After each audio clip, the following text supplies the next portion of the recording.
చూసారా, ఇలా మైదా పిండిని మనం ఇలా పూరిలాగా ఇలా ఒత్తేసుకుని మధ్యలో మళ్ళీ ఒకసారి చూపిస్తున్నాను. మధ్యలో ఇలా పూర్ణం పెట్టేసుకొని చుట్టూరా ఇలాగా ప్యాక్ చేసేసుకున్నట్టు పెట్టేసుకోవాలి. చుట్టేయాలి చుట్టేసిన తర్వాత కొంతమంది పెనం మీద డైరెక్ట్ చేసేసుకుంటారు. కొంతమంది ఇలాగా కవర్ మీద చేసి పెనం మీద పెట్టుకుంటారు, పెనం మీద వేయించుకుంటారు. సో చూడండి, ఇలా ఉండలా చేసి పూర్ణం ఇలా బయట కనపడకుండా ఇలా పెట్టుకుని ఆయిల్ రాసి ఇలా పల్చగా ఒత్తేస్తారు. ఒత్తేసి దీన్ని డైరెక్ట్గా ఇప్పుడు మనం పెనం మీద వేసేసుకుని ఈజీగా కాల్చుకోవచ్చు. చూసారా,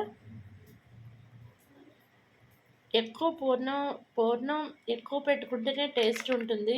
ఈ తెల్ల పైన పొర ఉన్నది కదా, ఆ పొర ఎక్కువగా ఉండకుండా ఉంటేనే బాగుంటుంది.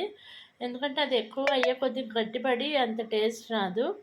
సో పూర్ణం ఎక్కువైనా పర్వాలేదు, ఇలా పల్చగా ఒత్తేసుకుని కాల్చుకుంటే చాలా టేస్టీగా ఉంటుంది.